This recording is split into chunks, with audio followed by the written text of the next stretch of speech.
De vraag hoe worden patiënten bij onderzoek betrokken is misschien wel een verkeerde vraag. Want dat suggereert dat onderzoekers het allemaal bedenken en dan op uitnodiging, dan mogen patiënten ook een zegje zeggen en dan gaan we weer verder met wat we deden. En dat is helemaal niet zoals het werkt. Patiënten zijn ontzettend bepalend, ze zijn eerder een soort opdrachtgever dan dat ze een soort inspraak hebben. Ze hebben ook een controlerende en een regulerende rol. Zitten ook in het bestuur, zijn heel bepalend, hebben net zo'n grote stem als de UMC's en de universiteiten. Alles wat wij doen, gaat door de handen van patiënten, die beoordelen het. En als zij het goed vinden, dan gaan we het pas doen. Dus alle communicatie naar buiten, dat wordt eerst door de patiënten gezien. Die kijken ernaar, geven adviezen. En pas als zij het goed vinden, gaat het naar buiten. Alles wat wij doen met de patiënten, het onderzoek, hoe we het uitvoeren, dat gaat eerst via de patiënten. Die zeggen daar een zegje over. En als zij het goed vinden, pas dan wordt het uitgevoerd.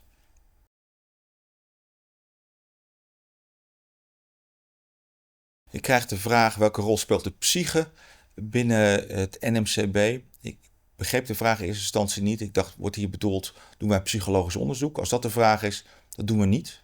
We doen biomedisch onderzoek.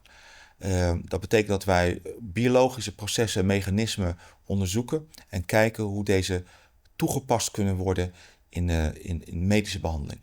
We doen biomedisch onderzoek en we zijn niet toegerust voor psychologisch onderzoek. Dat is niet wat wij doen.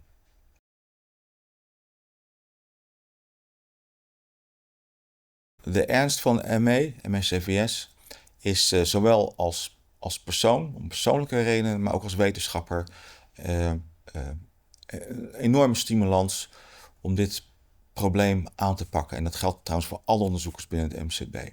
Als we zien hoe ontwrichtend de ziekte is voor patiënten, vinden we dat ontzettend aangrijpend. En ook als wetenschapper word je geraakt door de complexiteit van de ziekte en het feit dat het nog niet goed bekend is hoe het behandeld moet worden. En dat houdt ons echt bezig.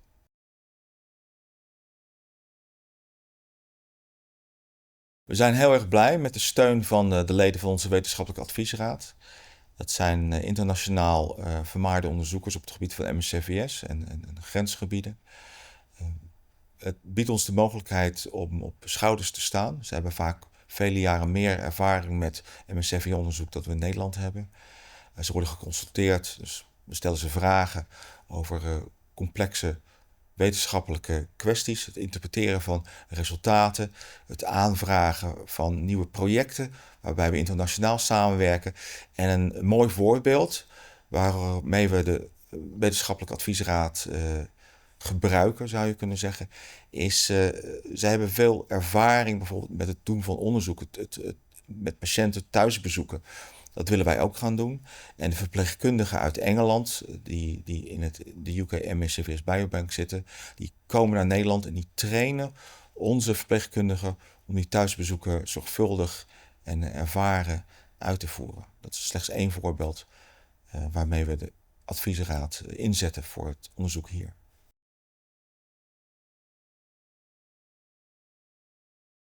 Het uitdragen, bekendmaken van onze resultaten, en dat gaat meestal via de media, is een normaal onderdeel van ons werk.